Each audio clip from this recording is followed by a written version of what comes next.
Apareceu aí para todo mundo, pessoal? Sim. Então, agora a gente vai falar um pouquinho, primeiramente, né? Boa noite para todo mundo. Hoje a gente vai dar prosseguimento aí à nossa aula de diagnóstico laboratorial e vamos falar sobre os meios de cultura em bacteriologia clínica. Então, os meios de cultura são preparações químicas e a formulação do meio de cultura, ele fornece nutrientes necessários para a multiplicação, então, dos micro-organismos. Então, com isso, a gente favorece a análise microbiológica.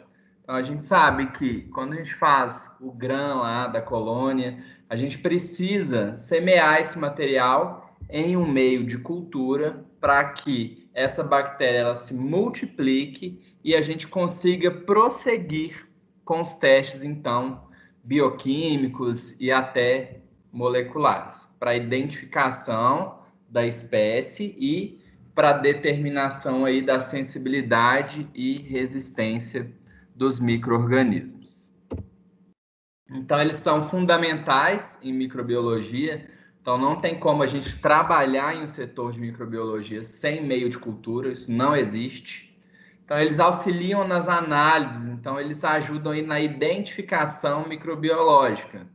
Então, são necessários para o crescimento in vitro de micro-organismos.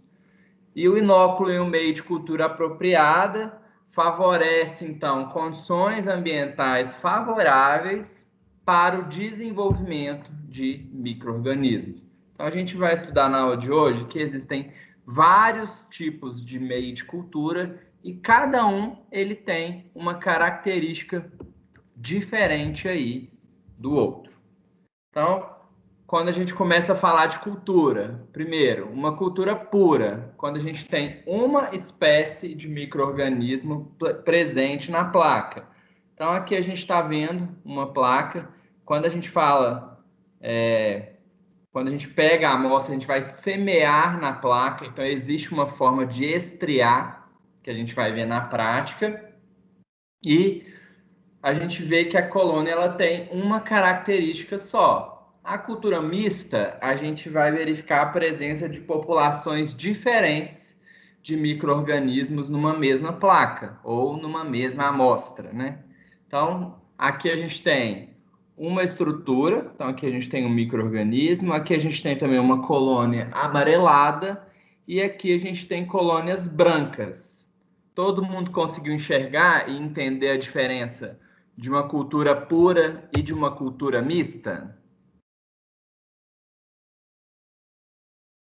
Sim. Uma coisa que é muito importante também a gente frisar. Quando a gente fala de cultura mista, pode ser que o paciente ele tenha realmente mais de um tipo de micro-organismo na amostra, ou pode ser indicativo de contaminação. Então, quando a gente sabe que é contaminação, quando a gente tem menos unidades formadoras de colônia. Então, a gente tem a presença de um crescimento polimicrobiano, mas a quantidade de colônias bacterianas é bem inferior. Então, isso aí já vai ser indicativo de contaminação da amostra. Então, antes da inoculação da amostra, o meio de cultura deve estar estéril. Então, normalmente o meio de cultura ele fica armazenado aí na geladeira, pelo menos a sua grande maioria, alguns em temperatura ambiente. Então, sempre quando a gente vai trabalhar com algum material para inocular em uma placa ou semear na placa, a gente precisa, antes de colocar o material lá dentro, observar a característica da placa. Então, vamos supor que a gente recebeu um agar, então aqui a gente está vendo um agar-sangue. Então, esse agar-sangue, ele está contaminado com bolor. Então, se a gente não enxerga esse bolor, simplesmente abre a placa e semeia o material, a gente vai contaminar o material com esse bolor que não é da amostra do paciente. Então, sempre quando a gente... Claro, aqui está bem evidente, mas em alguns casos é bem discreto. A gente vai semear o material, sempre prestar atenção na placa, principalmente que é uma placa de Petri, de plástico. Então ela tem uma tampa. Aquela tampa dela, ela não se prende, então ela é solta. Então, esse processo favorece a entrada de micro-organismos e pode haver a contaminação de alguma. E aí eu pergunto para vocês, vocês acham que dentro do laboratório, o meio de cultura ele vem pronto ou o meio de cultura ele é feito no laboratório? Ele vem pronto. Eu acho que vem pronto. Ele é Então, feito no laboratório? depende do laboratório. Então, a grande maioria dos laboratórios vão trabalhar com meio que já é comercializado. Então, você tem um fornecedor, você vai comprar 50 placas de CLED. Então, já vem a placa, estéreo, tudo direitinho. Outros laboratórios não. Então, ele tem a placa, ele tem o meio, ele tem que esterilizar isso tudo. Só que, se a gente for pensar em questões de tempo, a gente fabricar um meio, esterilizar uma placa, vai demorar muito mais do que a gente só abrir um pacotinho e pegar ela. Então, é aquela questão que eu sempre comento com vocês, a relação custo-benefício. Então, se é um laboratório que ele tem uma demanda considerável de exames microbiológicos, ele não vai ter tempo de fazer todos os meios de cultura e esterilizar tudo. Então, ele compra. Agora, se é um laboratório que tem uma demanda mínima, aí ele vai fabricar. Lembrando que quando fabrica, a gente tem que ter um controle, então tem que ter um controle de esterilização, tem que ter controle de lote que você faz dentro do laboratório. Então, tudo tem que ser rastreável. Então, a gente tem como classificar os meios de cultura em líquidos. Então, aqui a gente vê, por exemplo, um caldo de glicolato, sólido e semissólido. E aí eu pergunto para vocês, quando que a gente vai usar cada tipo de meio? Claro que aqui a gente está estudando só os tipos. Então, quando que a gente usaria, por exemplo, um meio líquido?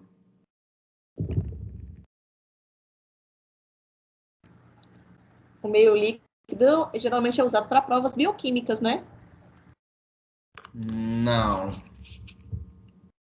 Na verdade, prova bioquímica, se for equipamento, a gente usa salina.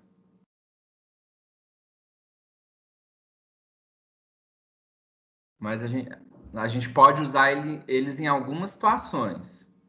Então, eu vou dar um exemplo primeiro. A gente tem uma secreção. Então, a gente pode plantar a secreção aqui. Quando eu falo plantar, é semear. A gente pode semear essa secreção na placa. Não é comum a gente transferir a secreção para esse caldo aqui, por exemplo.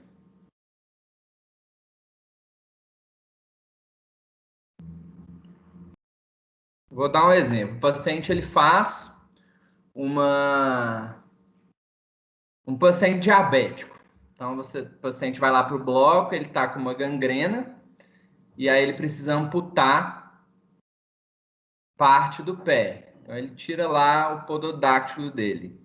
Então, esse dedo ele vai ser encaminhado para o laboratório. Tem como você deixar o dedo aqui dentro dessa placa? Não. Não tem. Então, o que a gente faz? A coleta do material é feita em um frasco estéreo. Então, a gente tem um frasco estéreo lá com o dedo. A gente vai abrir esse frasco, vai derramar esse caldo, vai fechar e vai colocar na estufa. Se tiver bactéria naquele material, a bactéria ela vai passar do material para o meio e aí no outro dia você vai ver que aquele meio vai estar turvo. Aí você pega e isola a colônia do meio líquido. Então, isso é muito útil quando a gente tem alguma estrutura que a gente não consegue plantar. Então, secreção é fácil semear, líquido é fácil semear. Agora, uma peça grande não é. Então, o paciente ele retira pino. Então, ele tem pino na perna, retira o pino, o médico quer saber se está contaminado. Você pode até tentar rolar o pino aqui na placa, mas se você tem um frasco já com pino, um frasco estéreo, você abre esse frasco, coloca o meio e aí, se tiver bactéria, a bactéria vai crescer nesse meio líquido. Então, aí você isola do meio líquido. Então, isso depende da situação da amostra. Então, a gente pode classificar os meios de cultura como enriquecidos, seletivos, diferenciais e cromogênicos. Lembrando que a gente pode ter um meio que é enriquecido diferencial, um meio que é seletivo e cromogênico. Então, a gente vai aprender só um conceito, mas lembrando, quando a gente fala do meio de cultura, às vezes um tem mais de um papel. Então, o meio enriquecido é um caldo, é um meio sólido, então ele tem grande suprimento de nutrientes, então ele favorece o crescimento de micro-organismos fastidiosos e eles são suplementados. Pode? Alguém quer perguntar alguma coisa? Eles são, então, suplementados com materiais altamente...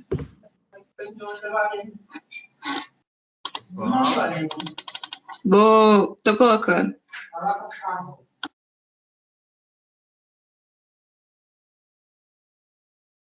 Saiu a apresentação aí para vocês? Sim, saiu. Saiu. Um minutinho.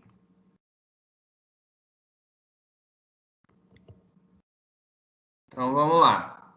Um exemplo aí de um meio enriquecido é o agar sangue de carneiro. Então, a gente tem essa placa com esse meio vermelho. Então, no entendimento de vocês, o que é um meio enriquecido?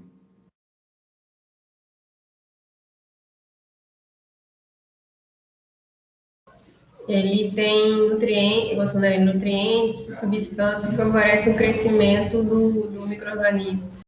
Isso, exatamente. Então, ele tem algum componente que favorece o crescimento lá do micro-organismo. Então, aqui a gente tem um exemplo que é o agar sangue de carneiro. E eu vou fazer outra pergunta, então. Qualquer amostra pode ser semeada em um agar de carneiro? Sangue de carneiro? O que vocês acham? Não, eu acho que não. Eu acho que sim. Porque Por que sim? ele é um meio enriquecido, ele vai favorecer qualquer coisa que você plantar ali, vai crescer para você ver o que é. Mas não. Então, o que é muito importante? O grã. Então, eu vou dar um exemplo para vocês. A gente tem o agar sangue, ele é muito bom para a gente plantar cocos, para a gente ver padrão de hemólise. Mas a gente tem a Neisseria, que são diplococos gram-negativos. O agar sangue, ele impede o crescimento da Neisseria. Então, você tem que saber o gram primeiro. Então, é o que eu falei. O gram, ele é fundamental para a gente prosseguir com a análise. Então, se a gente tem um gram lá de um líquor com diplococos gram-negativos, a gente vai plantar aqui nessa placa e a gente não vai ter crescimento algum. Então, a gente precisa plantar em um agar chocolate. Então, ela vai crescer no chocolate, mas ela não vai crescer no sangue. Então, lembrando, a gente precisa saber do resultado do grão. Sem saber, a gente não consegue determinar qual que é o meio que a gente vai fazer o plantio. Então, olha, é um meio que ele é muito bom para identificar cocos, para isolar, né? Mas a Neisseria, que é um diplococo gram-negativo, ela já não cresce nesse meio. Então, se você tem um líquor e dá, por exemplo, cocos gram-positivos, você pode plantar aqui. Vai crescer. Você tem um BGN, vai crescer. Agora, você tem uma Neisseria, não vai crescer. Então, aí você vai ter que repetir o processo e usar um outro meio, que é o agar chocolate.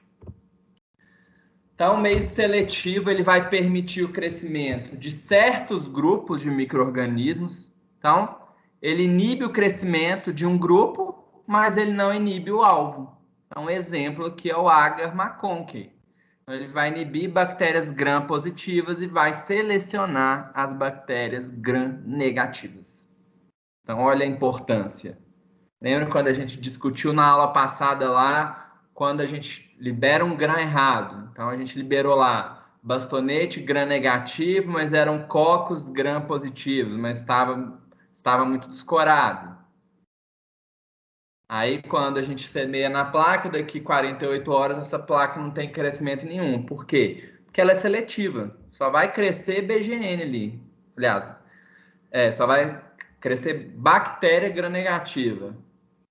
E aí a bactéria gram-positiva, ela não se desenvolve. Aí você tem um problema aí para dar o diagnóstico para o paciente. Meio diferencial, então é um meio que é utilizado para diferenciar micro-organismos ou um grupo de micro-organismos que estão naquele meio. Então, um certo grupo ele vai fazer com que haja alterações características ou padrões de crescimento. Então, o agar McConkie, olha, ele é um meio seletivo e ele é um meio diferencial. Então, ele vai selecionar a bactéria gram-negativa e, além disso, ela vai selecionar uma bactéria, ela vai diferenciar, na verdade, uma bactéria gram-negativa fermentadora de não fermentadora. Então, fermentou, muda de cor. Não fermentou, não muda de cor. Então, tá vendo? Um exemplo de um meio que pode ter dois papéis. Então, seletivo diferencial. E meio cromogênico. Então, é aquele meio que utiliza substratos cromogênicos. Então, a gente tem também aqui reação de cor. Então, cada micro-organismo ele é identificado através de uma cor específica. Então, olha, já é mais específico que o diferencial. Então, a gente consegue identificar facilmente essa colônia. Então, é um teste de alta sensibilidade. Então, um exemplo é o agar salmonella cromogênico. Então, a gente vai semear as fezes nesse agar. Se tiver a presença de salmonella, a colônia vai ficar roxa. Então, toda a colônia roxa é do gênero salmonella. Tem qualquer outra cor? Não é do gênero salmonella.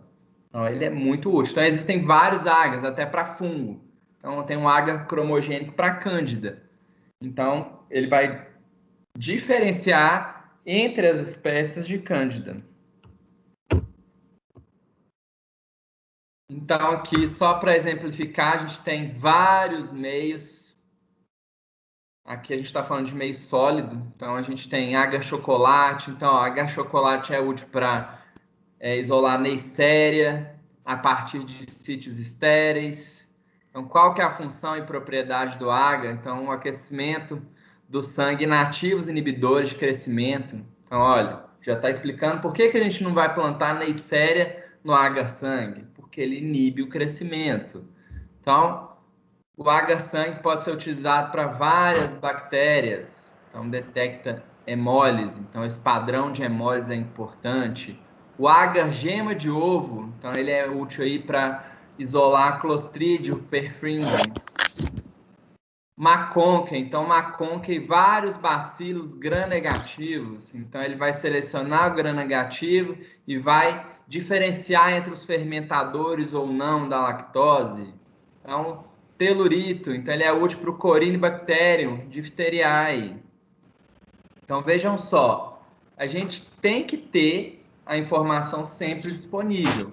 Então, no laboratório de microbiologia, é comum a gente ter esqueminhas, tudo exemplificando. A amostra chegou, fez o gram deu o quê? Cocos gram-positivos. O que você faz agora? Agar-sangue. A amostra deu o quê? Diplococos gram-negativo, você vai colocar onde? Agar-chocolate. Então, às vezes a gente pode colocar até em mais de uma placa. Então, existe uma placa que ela chama trial, que ela é agar-sangue, agar-McConkie e agar-chocolate. Então, você aumenta a especificidade de você diferenciar mais rápido as colônias. Então, você semeia em cada parte da placa, que tem um meio diferente, a sua amostra. Então, se tiver uma Neisseria, a Neisseria vai crescer somente no chocolate. Se tiver um BGN, ele vai crescer em todos. Se tiver cocos, ele não vai crescer no McConkie, mas vai crescer no chocolate e no sangue. Então, fora que, quando a gente fala em colônia, a gente tem que ver como que é o aspecto da colônia. Então, eu não tenho experiência, não sou microbiologista, mas eu sei que a gente olha se a colônia ela está brilhante, se ela está mais fosca, se ela tem um véu, se ela não tem um véu. Então, tem um tipo de bastonete que chama Proteus, que ele ele sintetiza um véu. Então, esse véu é nítido na placa. E isso ajuda a gente a nortear no diagnóstico. Então, Pseudomonas aeruginosa é um tipo de bastonete gram-negativo que ele sintetiza uma proteína que deixa a célula verde. Então, quando a gente tem a placa lá do antibiograma, aquela placa ela fica esverdeada. Então, esse aspecto verde a gente já consegue pensar, não, isso aqui é uma pseudomonas. E por aí vai. Então, o universo da microbiologia, ele é gigantesco. Então, a gente pode permear aí por várias análises com um material só. Então, falando um pouquinho dos métodos bacteriológicos, então, hemocultura. Hemocultura, ela é coletada quando o paciente ele está com uma suspeita de sepse, endocardite, osteomielite, meningite ou pneumonia. Lembrando que, se a gente está falando de microbiologia, aqui a gente está falando de uma endocardite bacteriana, uma sepse bacteriana, uma meningite bacteriana, uma pneumonia bacteriana, etc. Então, quais são os micro-organismos frequentemente isolados? Então, Staphylococcus aureus, Streptococcus pneumoniae, Escherichia coli, Klebsiella pneumoniae, Pseudomonas aeruginosa. Então, aí eu pergunto para vocês, aqui a gente tem a Escherichia coli. Então, ela é um bacilo entérico. É uma bactéria que fica lá no nosso intestino. Como que essa bactéria pode parar no sangue, pessoal? Quando a gente está falando de hemocultura. Quem pode me citar um exemplo? Sepse? Não, a sepse é quando a bactéria está no sangue. Mas de que forma que ela vai chegar lá? Quem consegue me citar um exemplo? É uma infecção, pode começar com uma infecção urinária e depois ela ascende aos rins. Perfeito. Então, exatamente isso. A paciente ela tem, é mais comum em mulher. Então, a paciente ela tem uma infecção urinária, ela não trata, e aí a bactéria ela vai ascendendo. Então, ela vai seguir todo o caminho, vai para uretra, bexiga, ureté, rim, do rim vai para a corrente sanguínea. Então, aí você pode isolar uma E. coli desse material. A Klebsiella é a mesma coisa, é Pseudomonas também. Então, ambos são bastonetes gram-negativos. Então, Staphylococcus aureus, Streptococcus pneumoniae já são mais de vias respiratórias. Então, vejam bem, a gente pode ter, no caso aqui, que a gente está falando desses micro-organismos, principalmente uma sepse de origem urinária e uma sepse de origem pulmonar. Então, quando a gente fala, a gente tem um órgão que chama CCIH. Alguém já ouviu falar? Não. Não? Então, chama Centro de Falar. Controle de Infecções Hospitalares. Ah, falou sim. Então, é um órgão que vai controlar todas as infecções que acontecem dentro do hospital. E, além dele, né, ter o resultado da cultura, isolar o paciente, que é extremamente importante, ele ainda faz a estatística. Então, ele tem a porcentagem de pacientes que tiveram sepse de origem pulmonar, porcentagem de pacientes que tiveram sepse de origem urinária, de origem cutânea, entre outros. Então, existem várias formas do paciente desenvolver uma sepse. E vou contar para vocês uma historinha. A gente tem aqui essa hemocultura. Então, ó, aqui, na verdade, é um vácuo. Então, é o mesmo dispositivo que a gente coleta o tubo.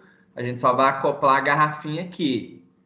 Tem a possibilidade dessa hemocultura ela ser positiva sem o paciente ter uma sepse? O que vocês acham?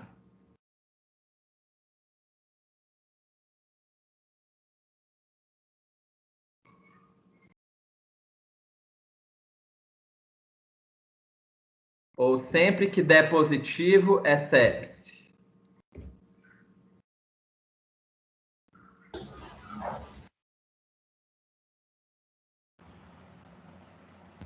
Não sei. Ninguém tem uma ideia? Não tenham medo de errar.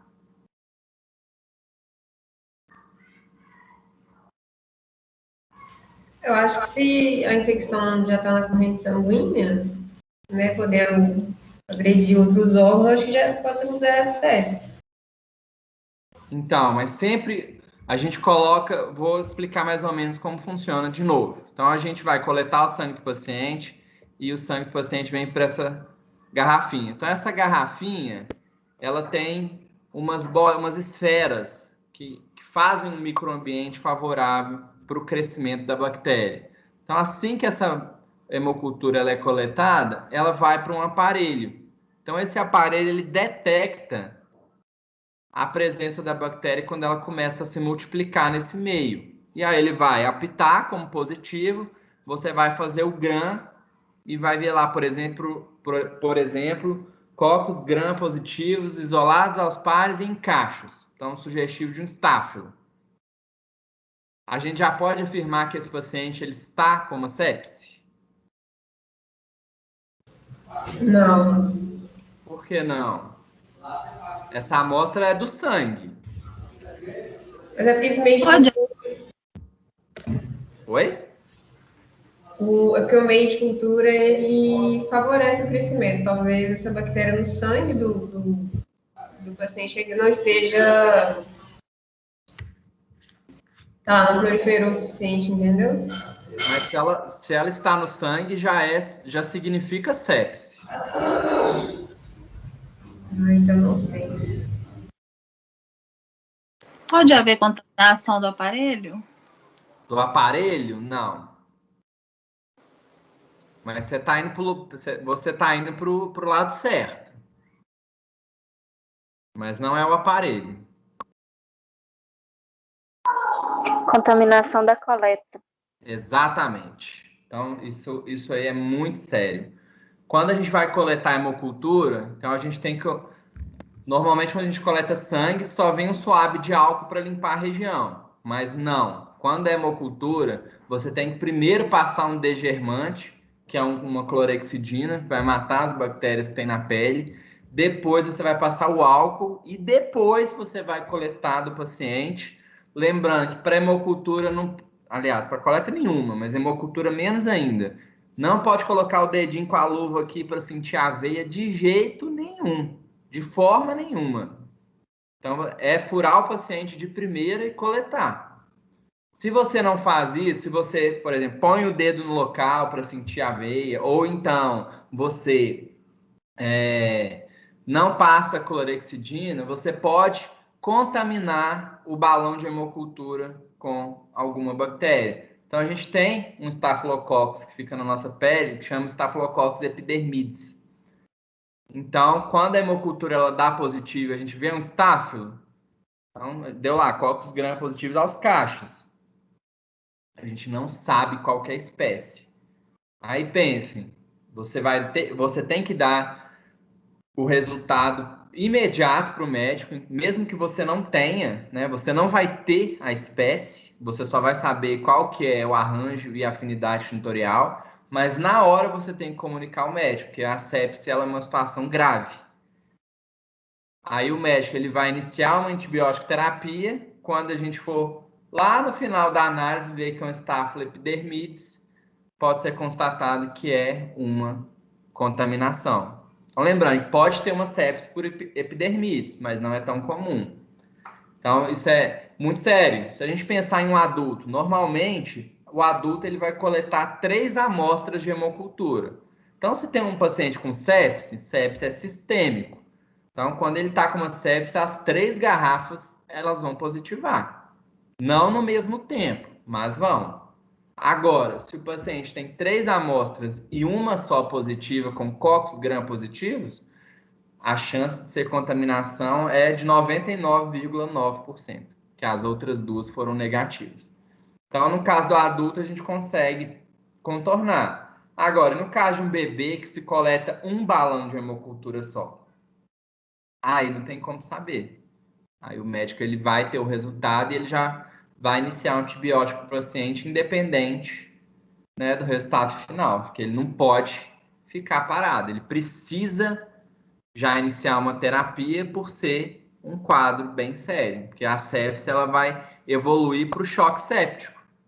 Então, o choque séptico é um choque tanto distributivo, então ele provoca dilatação da microcirculação, quanto cardiogênico. Então, a bactéria ela induz muita produção de fator de necrose tumoral e ele deprime o miocárdio. E aí se torna uma situação muito grave. Próximo, cultura de... César, Oi? por que quando faz uma coleta de hemocultura, geralmente faz aeróbia e anaeróbia? Oi? Quando faz a coleta da hemocultura, geralmente se colhe bactérias aeróbio ou anaeróbio? Por quê? Eu te Geralmente se colhe pergunto. 2 amostras. Porque a gente tem meios que são específicos para bactérias aeróbicas e meios específicos para bactérias anaeróbicas. Deu para entender? Uhum. Beleza. Então, aqui, cultura de orofaringe, essa imagem que está errada, a gente vai ver no próximo. Oi? Eu queria que você me explicasse o que é septa, porque eu cheguei agora e eu já ouvi falar, mas eu não sei o que é. Você poderia me explicar? Repete, por favor, que eu não entendi. Eu sou dentro do ônibus. Eu queria saber o que é sepse, que eu já ouvi falar, mas eu não sei o que é. É porque eu cheguei na aula agora. Eu entrei aqui na aula agora. Ah, tá, sem problema. Sepse é quando a gente tem a presença de bactérias na corrente sanguínea. Então, a sepse ela é diferente do choque séptico. Então, isso vocês têm que ter na mente. Então, tem gente que acha que é a mesma coisa. Não. O choque séptico é um agravamento da sepse.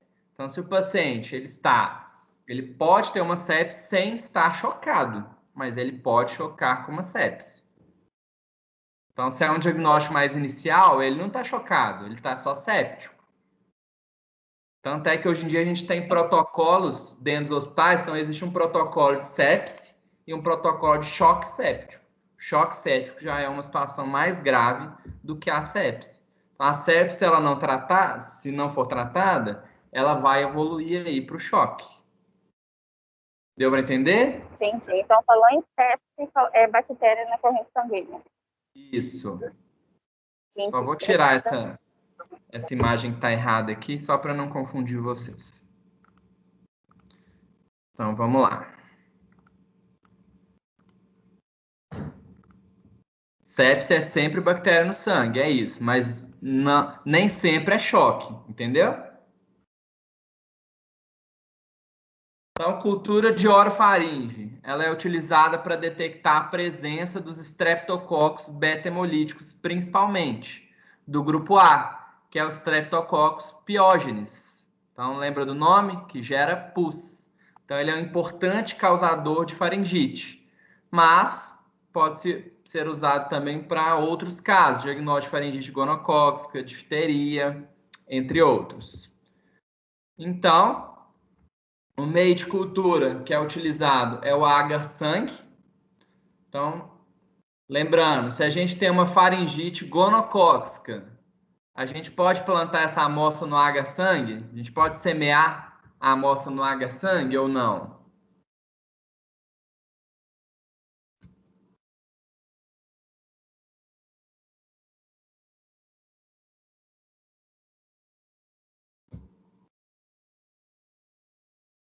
O que vocês acham?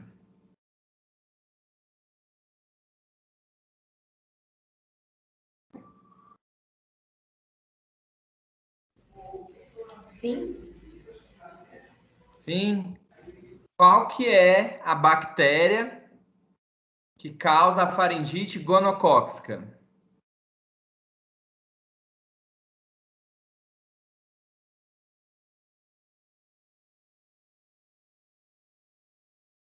Quem se lembra? Ninguém. A gente falou já, é a Neisseria gonorrhoeae. Então a gente pode plantar no agar-sangue?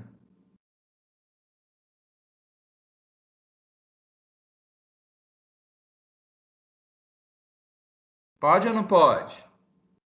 Não, Por que não?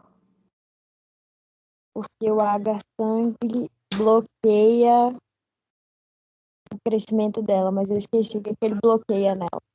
Ela Exatamente. Então, ele inibe os fatores de crescimento da Neisseria. Então, olha a importância do grande novo. Então, a gente estuda que na orofaringe a gente vai colocar no asa. Mas, a gente vai semear quando a gente tiver um streptococcus. Se for um gonococo, a gente vai ter que semear essa amostra no agar chocolate, que é um outro tipo de agar. Então, a coleta é feita através da introdução desse suave na região posterior da orofaringe e também nas amígdalas. Então, é importante o diagnóstico porque o Streptococcus pyogenes ele pode provocar, inclusive, endocardite. Cultura de escarro. Então, a cultura de escarro ela é feita aí, principalmente quando há suspeita de tuberculose ou de pneumonia. Então, quais são os micro-organismos mais pesquisados? Streptococcus pneumoniae, Staphylococcus aureus, Klebsiella pneumoniae, Pseudomonas aeruginosa e Mycobacterium tuberculosis. Então, lembrando, a gente precisa ver se a amostra ela é representativa ou não. Então, aqui a gente tem uma amostra que é salivar e uma amostra que realmente é representativa de um escarro. A amostra salivar, a sensibilidade dela vai ser muito menor. Cultura de líquor. Então, a cultura de líquor, ela vai ser feita quando há suspeita de meningite. Então, a meningite é a inflamação das meninges. Então, as meninges são as membranas que recobrem o encéfalo e o sistema nervoso central, a medula. Então, quais são os micro-organismos? Neisseria meningitidis, Streptococcus pneumoniae, Haemophilus influenza, Mycobacterium tuberculosis e Cryptococcus neoformis. Então, Cryptococcus ele é um fungo, que é aquele que a gente viu na semana passada lá na plataforma, que ele tem uma cápsula, a gente usa a tinta nanquim, e aí a gente escurece o campo todo e só vê o fungo com a cápsula dele. Mycobacterium tuberculosis, então a gente tem uma cultura que demora aí 30 dias. Então, qual que é o outro teste que a gente pode fazer para dar um diagnóstico aí de uma meningite tuberculosa?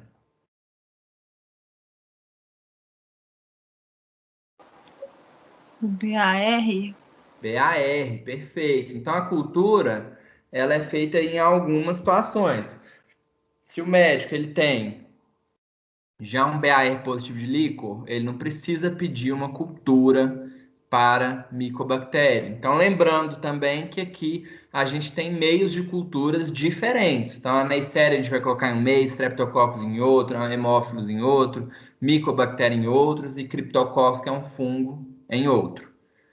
E aqui a gente está vendo que o líquor ele é uma amostra fisiologicamente límpida e transparente. Então, no caso de uma meningite, não vai ser límpido e transparente, pode ser purulento e turvo. Então, isso vai depender também da origem. Normalmente, a meningite bacteriana, ela tem mais células e mais exudato. Então, o líquido ele fica bem mais turvo do que uma meningite, por exemplo, viral. Cultura das fezes. Então, é feita aí quando a gente tem a suspeita de enterocolite e os micro-organismos pesquisados são Salmonella, Shigella e Campylobacter. E aí eu pergunto para vocês, antes de semear o material em placa, a gente faz o GRAM? O que vocês acham?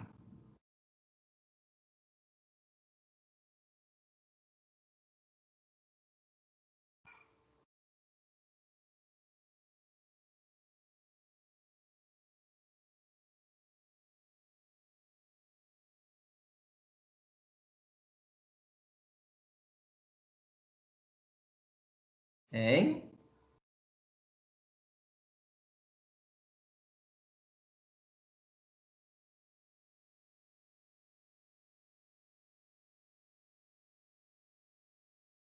Eu acho que faz.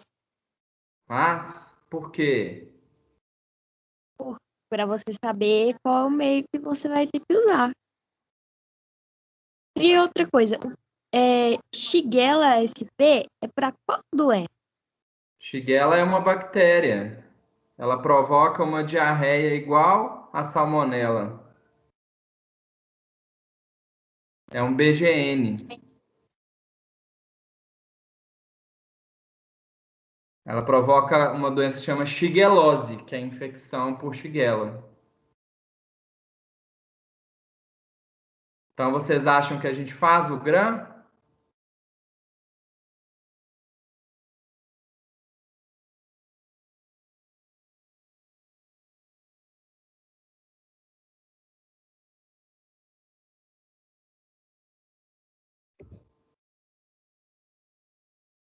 O que a gente tem no nosso intestino? Não. Oi? No intestino, bactérias. Bactérias. Então, se a gente faz um GRAM, o que a gente vai ver lá? Presença de bactérias. Bactérias. Então, a gente está vendo bactéria que já é da nossa microbiota. Isso ajuda a gente em alguma coisa? Não. Não.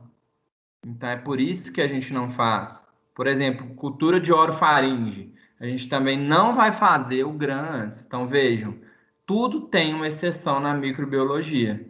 Então, se você já tem bactéria naquele epitélio, por exemplo, na orofaringe, faz sentido fazer um GRAM? Não. Você vai ver bactéria residente. Fezes. Então, a gente tem inúmeras e milhares de bactérias no nosso intestino, inclusive bastonetes gram-negativos, que é igual a Shigella. Você vai fazer um gram, vai dar um BGN, faz diferença? Não faz. Então, a gente pode usar aquele agar cromogênico direto, ou então algum outro meio para diferenciar aí e poder selecionar somente as colônias patológicas, porque é um material que é rico em bactéria. O GRAM, nesse caso aqui, ele não vai ajudar em nada praticamente. Cultura de urina. Então, aqui a gente tem, a gente vai encontrar esse material em pacientes que são suspeitos de infecção do trato urinário. Então, os micro-organismos mais pesquisados, Escherichia coli, Klebsiella pneumoniae, Enterobacter, Proteus e Enterococcus faecalis. Então, a gente vai semear a urina no meio que chama CLED, cistina lactose deficiente em eletrólitos. Então, a E. coli, ela vai ficar amarelinha no meio. Então, quando a gente tem um meio amarelado, a gente já sabe que aquilo ali se trata de uma E. coli. Mas lembrando que a gente sempre vai confirmar com os testes bioquímicos.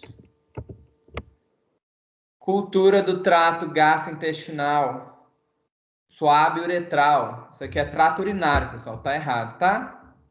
É trato urinário, suave uretral, suspeita de infecção sexualmente transmissível. Então, quais são os micro-organismos? Neisseria, que são os diplococos, Chlamydia trachomatis, Mycoplasma e Ureaplasma. Então, são bactérias aí que provocam uma uretrite. Então, a gente vai introduzir aí o SUAB até um pouquinho depois da fossa navicular, e aí a gente vai girar esse SUAB uretral, coletar o material, a gente vai espalhar sobre uma lâmina, fazer o GRAM e ver a presença lá de bactéria. Então, no caso aqui, a gente vê, a imagem não está boa, mas são diplococos GRAM negativos. Cultura de fragmentos e abscessos. Então, a gente tem alguns micro-organismos que são pesquisados. Então, no cérebro, pulmão e abdômen, é comum a gente encontrar Staphylococcus aureus, Streptococcus pyogenes e bacterióides frágiles, e ferimentos traumáticos, que são contaminados por microbiota do solo. A gente pode encontrar aí o Clostridium perfringens.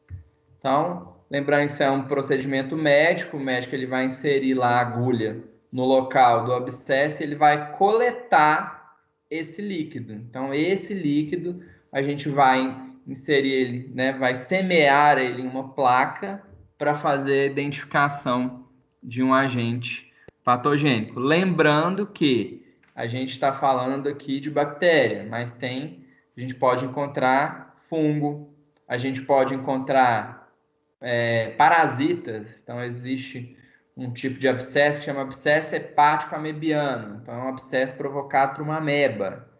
Então, é importante a gente também fazer um exame direto desse abscesso, que é colocar um pouquinho de abscesso na salina, diluir, né? E fazer a análise no microscópio para ver se a gente vai ver levedura ou algum parasita.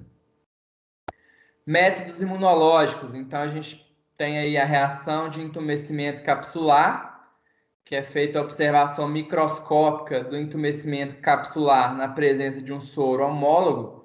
Então, a gente aplica um soro homólogo e vai ver se aquela bactéria ela vai se distender ou não.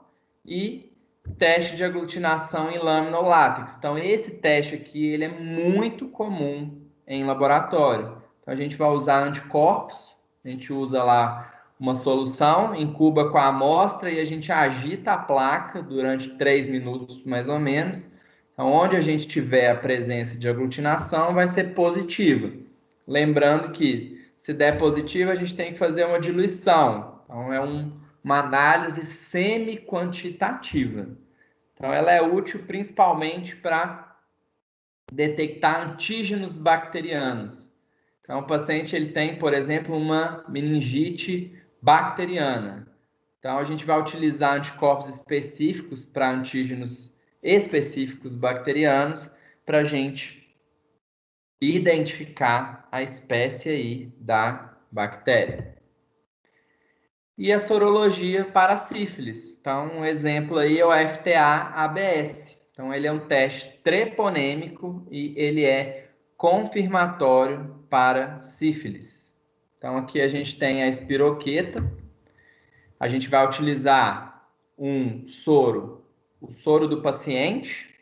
Então, se o paciente ele estiver infectado com treponema, ele tem anticorpos antitreponema, a gente vai ter a ligação aí na espiroqueta, e aí a gente vai usar um anticorpo secundário associado com o fluorocromo. Então, esse anticorpo vai se ligar nesse anticorpo primário, e aí, no fim disso tudo, a gente vai fazer lavagens, né, que a gente precisa lavar entre uma etapa e outra. Depois da aplicação da lamínula, a gente vai usar um microscópio de fluorescência. Então, se for positivo, a gente tem a emissão da fluorescência, se for negativo, não. Então, lembrando que também é um teste que a gente fala a concentração. Então, a gente fala a diluição, até qual diluição que foi positiva. Então, positivo até 1 para 8, 1 para 16, 1 para 32, 1 para 64, 1 para 128, 1 para 256, 1 para 512, por aí vai. A gente vai diluindo até a gente ter o resultado completo. Lembrando que isso vai de acordo com a padronização também do laboratório. Então, se for qualitativo, a gente vai ter só positivo ou negativo. E aí eu pergunto para vocês, falando sobre sífilis, esse teste é o teste inicial que a gente faz ou não?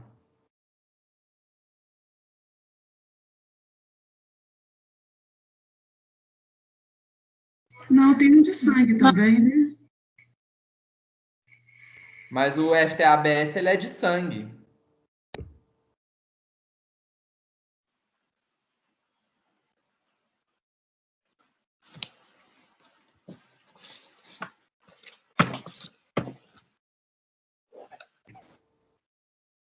O que vocês acham?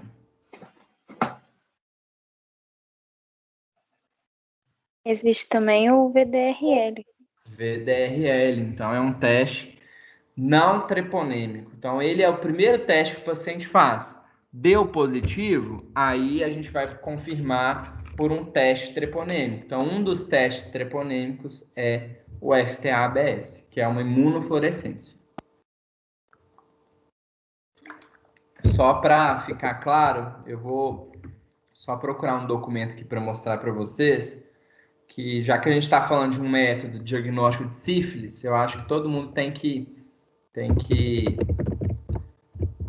pelo menos um dia dar uma lida nesse fluxograma.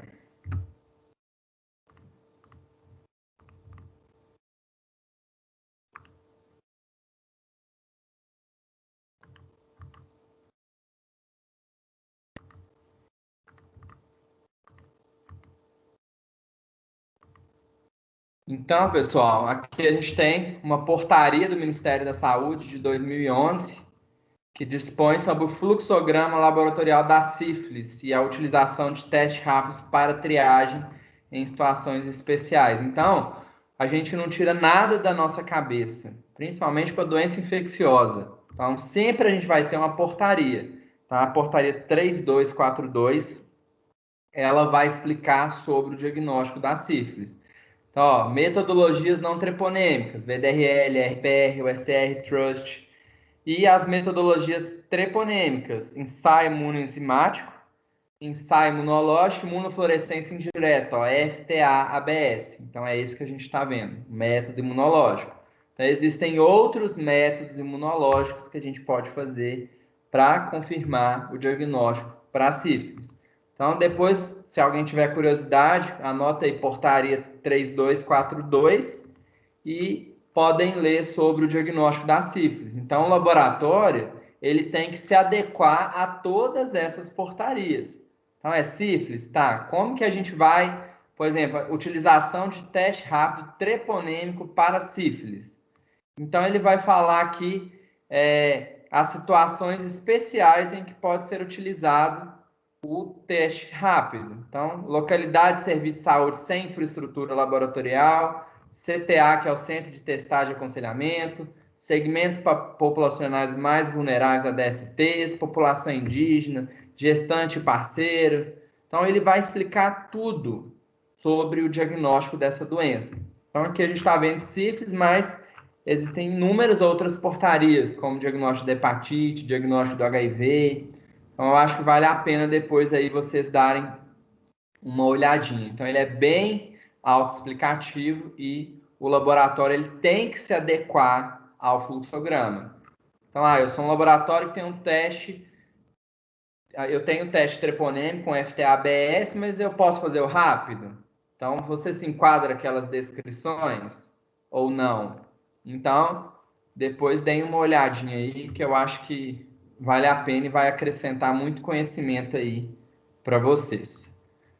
Alguém ficou com alguma dúvida ou a gente pode passar para a próxima?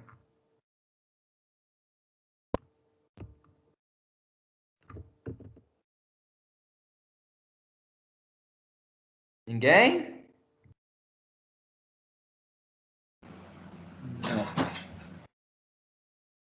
Podemos ou não podemos passar para a próxima? Podemos. Então vamos lá.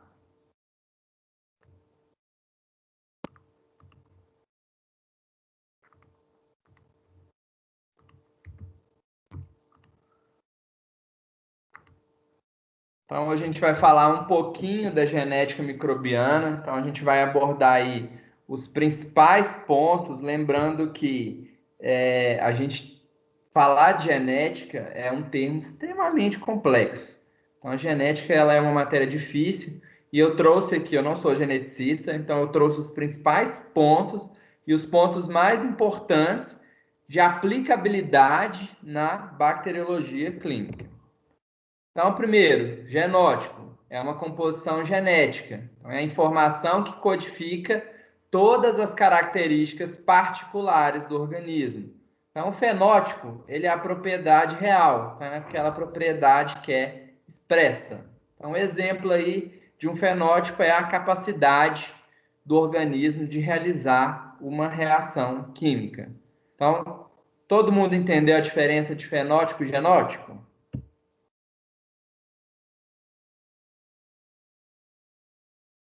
Todo mundo? Sim. Beleza. Então, quem me dá um exemplo aí de genótipo e fenótipo, já que todo mundo entendeu?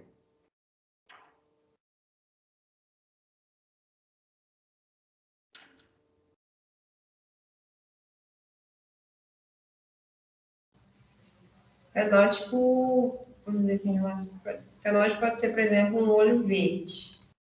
Isso, Exatamente.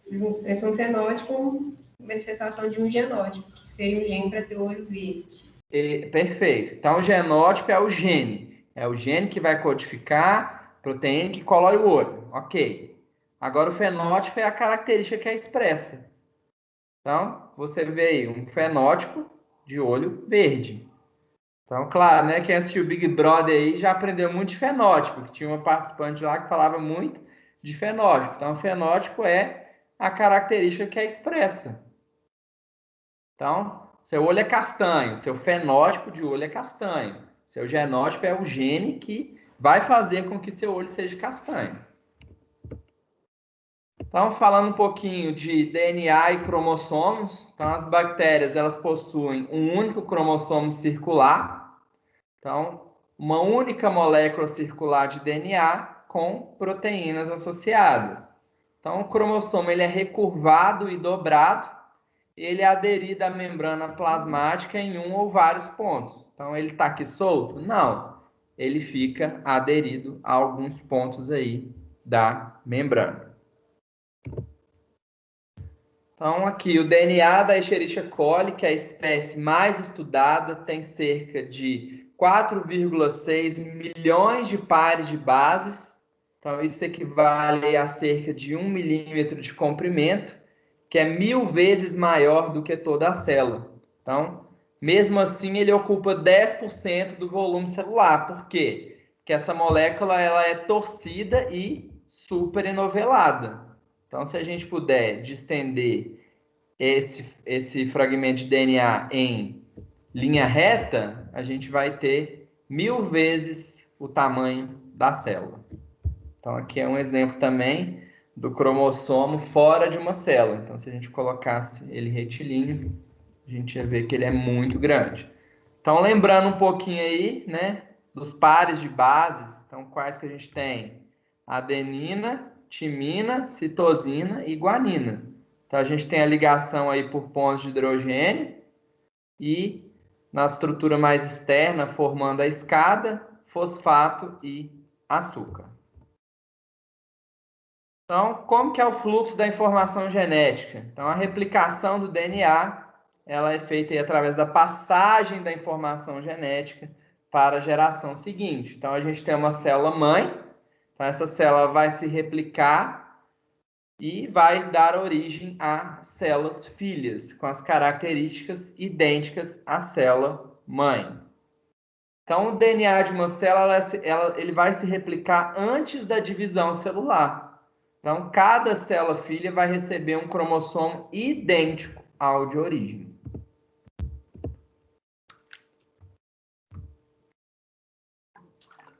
Então, falando um pouquinho desse fluxo, então a gente pode ter expressão. Então, a expressão é quando a informação genética ela é utilizada dentro da célula para produzir proteínas necessárias para a função celular. Então, é a transcrição, geração do RNA, e o RNA vai lá no ribossomo e vai traduzir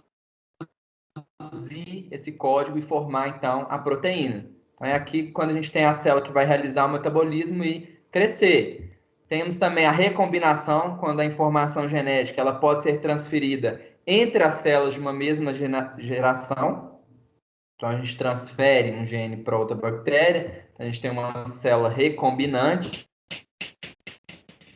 E a replicação é quando a informação genética ela vai ser transferida entre gerações de células. Então, é aquela célula que vai se dividir e se tornar aí células filhas, dar origem às células filhas.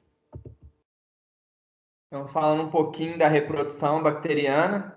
Então, a gente tem a reprodução do tipo assexuada, que é chamada de bipartição, ou então fissão binária, e sexuada, que são a conjugação, transformação e transdução. Pessoal, até agora está dando para entender?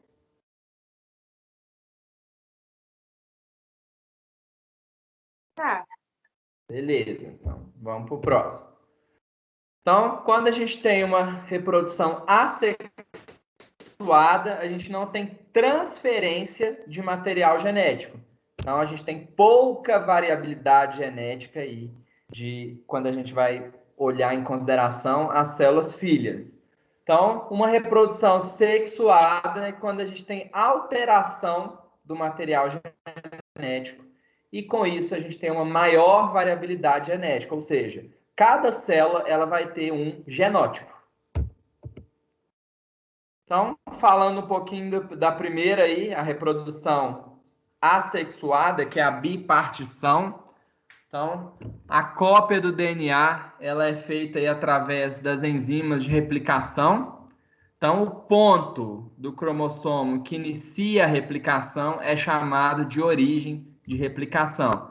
Então, aqui a gente tem um exemplo de um cromossomo bacteriano e aqui a gente tem, então, a origem de replicação. Então, a duplicação do DNA ele vai sempre se iniciar através dessa origem.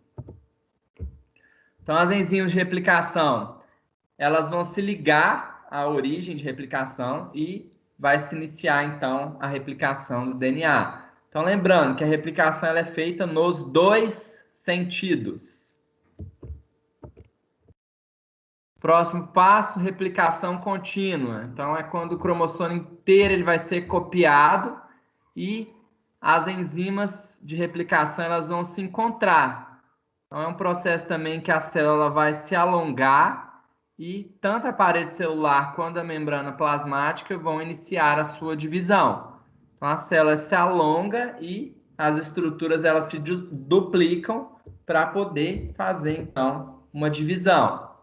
Então, próximo passo, os cromossomos eles vão mudar para os lados opostos das células, então vai liberar o centro da célula. Então, aqui a gente já pode ver que vai ocorrer, então, a divisão do citoplasma. Então, a membrana ela vai se invaginar, então vai haver a formação de um septo no meio da célula. Então, depois disso, o septo ele vai dividir a célula ao meio e as duas células vão ser liberadas. Então, ó, bipartição. Então, a gente tem duas partes idênticas. Então, aqui é só mais um esqueminha aí para a gente relembrar. Então, a gente tem, primeiro passo, a célula vai se alongar e o DNA vai ser replicado. Então, a gente vai ter a formação do septo. Membrana plasmática e parede celular também vão dividir. E depois disso, a gente vai ter a separação dessas duas partes. Então, o septo ele se completa e a gente tem a bipartição e as células elas se separam tendo a mesma característica da célula mãe. Então, o tempo para uma célula se dividir, ou seja, para uma população duplicar, a gente vai chamar de tempo de geração. Então, esse tempo de geração ele varia de acordo com a espécie e com as condições ambientais, como, por exemplo, a temperatura. Então, a gente sabe, quando a gente trabalha em microbiologia, a gente sabe que se a gente refrigera um material, a gente inibe o crescimento bacteriano. Se a gente aquece o material, por exemplo, coloca numa estufa a 37 graus, a gente induz o crescimento e, né, a multiplicação bacteriana. Então, a maioria das espécies tem um tempo de geração de 1 a 3 horas, ou seja, demora de 1 a 3 horas para a população se duplicar. Então, outras requerem mais de 24 horas por geração. Então, isso vai depender de qual que é a espécie. Então, vantagem da bipartição. Então, colonização de bactérias em um meio favorável por curto espaço de tempo. Qual que é a desvantagem? A gente não tem variabilidade genética. Então, se a gente altera o meio, isso é capaz de erradicar todas as bactérias de uma só vez. Então, a gente sempre pensa em bactéria no sentido maléfico, mas não. Então, a gente tem que lembrar também do sentido benéfico. Então, a gente tem as bactérias da flora, da microbiota residente, e isso pode ser um problema aí para a nossa microbiota.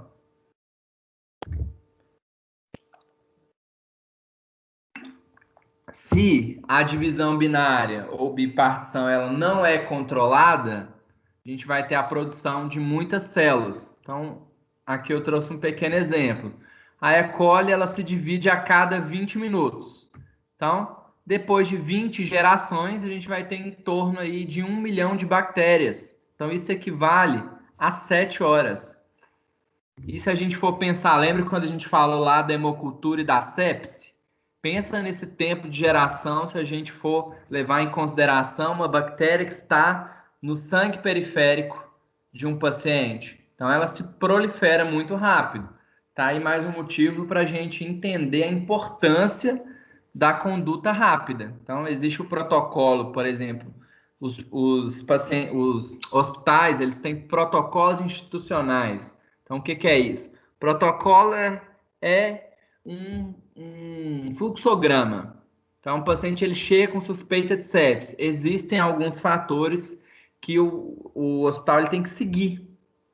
Então, no protocolo, por exemplo, de sepse, o paciente ele tem que receber o antibiótico até 1 hora após a entrada dele dentro do hospital. Por quê? Porque a bactéria se divide muito rápido. Quanto mais demorar para dar um antibiótico para o paciente, mais a situação dele vai complicar. Então, isso entra dentro do protocolo. Coleta de hemocultura. Então, tem que coletar a hemocultura, por exemplo, em até 1 hora. E etc. Conjugação. Então, a conjugação ela é mediada por um tipo de plasmídio. Agora a gente já está vendo um tipo de reprodução sexuada. Então, o plasmídio ele é um fragmento circular de DNA que se replica de modo independente do cromossomo da célula. Então, essa transmissão de plasmídio de uma bactéria para outra vai ser chamada de conjugação. Então, o primeiro passo, a conjugação, ela requer o contato direto célula-célula, e as células em conjugação elas devem ser de tipos opostos de acasalamento. Então, a gente tem uma célula que é a célula doadora e a outra célula que é a célula receptora. Então, sempre vai ser assim, a célula doadora ela vai transportar o plasmídio e a célula receptora não vai. Então, elas têm que ser de tipos opostos. Então, para bactérias gram-negativas, a conjugação é mediada através do pili sexual. Então, a gente tem aqui uma bactéria, ela vai transferir esse plasmídio aqui para essa outra bactéria. Já as gram-positivas, elas produzem moléculas aderentes. Então, há a formação aí das pontes de conjugação. Então, vejam bem, a maneira de se conjugar das bactérias também é diferente. Então, aqui é só um exemplinho. Então, a gente tem uma bactéria com plasmídio e uma bactéria sem plasmídio.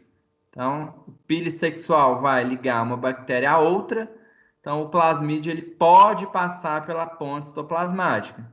Então, o plasmídio ele vai passar para outra célula através, né, da ponte, do pili, e aí a bactéria receptora vai receber o plasmídio. Então, qual que é a importância disso, pessoal?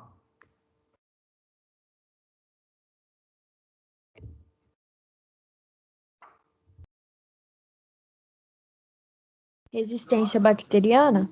Resistência bacteriana. Então, vejam bem, se ela carrega um gene de resistência no plasmídio, ela vai passar para outra bactéria e aí essa outra bactéria ela também vai se tornar resistente. Então, aqui a gente vê um processo que é muito sério quando a gente pensa em resistência aos antimicrobianos. Então, isso se torna um grande problema. Então, aqui é outra figura mostrando aí para a gente duas bactérias e o pili. Então, mais uma vez explicando, então a gente tem o plasmídio da célula doadora e a célula receptora não tem plasmídio. Então, o pili vai se ligar entre uma célula e outra e o plasmídio ele vai ser transferido para outra célula. Transformação. Então, a transformação é quando os genes eles são transferidos de uma bactéria para outra como DNA nu em solução. Então, a bactéria ela absorve o DNA de outra bactéria morta. Então, foi feito um experimento há muitos anos atrás, ele é chamado de experimento de Griffith. Então, foi inoculado bactérias encapsuladas, vivas, em um camundongo. Então, esse camundongo morreu e as colônias das bactérias encapsuladas foram isoladas do camundongo morto. Então, bactérias não encapsuladas vivas foram injetadas em um camundongo. O camundongo permaneceu saudável. Então, aqui a gente já vê que, no caso dessa bactéria, a cápsula é que fez a diferença. O camundongo ele permaneceu saudável e algumas colônias de bactérias não encapsuladas foram isoladas do camundongo e fagós destruíram as bactérias não encapsuladas. Beleza. Próximo passo. As bactérias encapsuladas mortas pelo calor foram injetadas no camundongo. Então, o camundongo ele permaneceu saudável, porque a bactéria ela desnaturou e nenhuma colônia foi isolada do camundongo. Então, essas bactérias não encapsuladas vivas e essas bactérias mortas, então as que foram desnaturadas, elas foram injetadas no camundongo. E o camundongo morreu. Ou seja, a gente tem colônia de bactérias encapsuladas que foram isoladas do camundongo morto. Então, olha, a gente tinha uma característica e aí no fim a gente viu que uma população de bactérias absorveu o DNA da outra. Então, a bactéria que estava viva era a não encapsulada. A não encapsulada é a que deixa o indivíduo saudável. Mas foi colocado junto com aquela cultura bactérias desnaturadas. Então, é a bactéria morta. Era a bactéria patogênica, mas morta. Então, se ela está morta, ela não vai provocar dano nenhum, mas o camundongo morreu. Por quê? Porque a outra bactéria absorveu o DNA dela. Então, basicamente é isso. A gente tem fragmento de DNA de uma célula doadora e a célula receptora ela vai copiar o DNA do doador. Então, o DNA do doador ele vai se alinhar com as bases complementares. A recombinação vai ocorrer entre o DNA do doador e o DNA do receptor. Então, aqui a gente tem o quê? Combinou o DNA do receptor com o doador. E o DNA que não foi recombinado nesse processo vai ser degradado. Então, no final, a gente tem o quê? Tem uma bactéria que ela é geneticamente transformada. Então, é um processo que ocorre naturalmente entre poucos gêneros de bactérias, como bacilos, haemófilos, neisseria, acinetobacter e algumas linhagens de streptococcus e estafilococcus.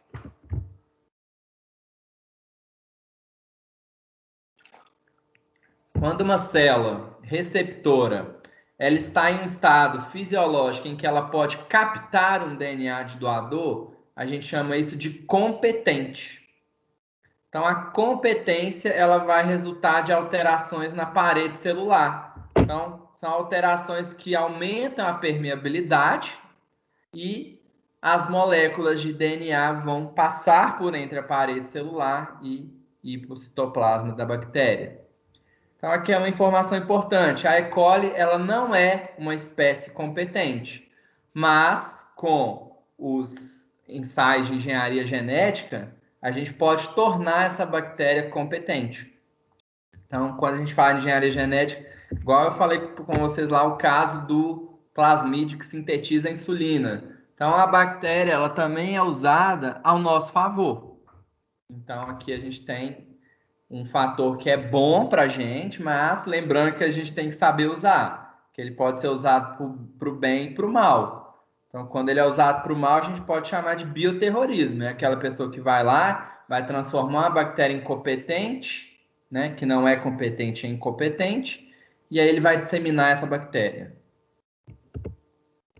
E a transdução. Então, a transdução é quando a gente tem um fago, né, que é o bacteriófago. Então, a gente tem dois ciclos, que é o ciclo lítico e o ciclo lisogênico. Então, o ciclo lítico é quando o fago ele vai adsorver a célula hospedeira e injetar o DNA. Então, o DNA ele vai ficar em forma circular e, a partir daí, ele pode seguir dois caminhos. Então, no ciclo lítico, o DNA, as proteínas vão ser sintetizadas, formando novas partículas virais, ou vírions. Então, esses vírus eles vão romper a célula e liberar esses vírus para o meio até infectar novas bactérias. Então, esse é o ciclo que não é de transdução. Então, a transdução acontece quando a gente tem os dois DNA circulares. Então, há um processo de recombinação.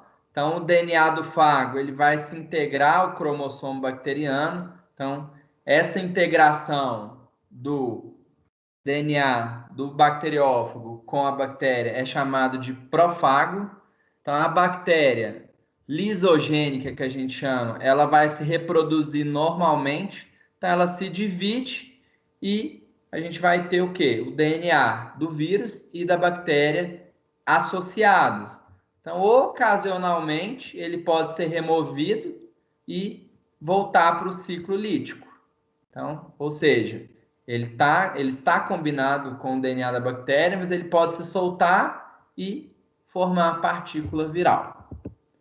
Então, a gente vai ver agora qual que é a importância disso. Então, as células lisogênicas, elas são imunes à reinfecção pelo mesmo fago. Então, lembrando, a gente tem o fago, assim que o fago infecta a célula, ele não é infectado por um novo fago dessa espécie. Então, a gente tem que lembrar que a gente tem várias espécies de fagos. Então, pela mesma, não vai se infectar, mas se for uma outra espécie, aí a infecção ela se torna possível.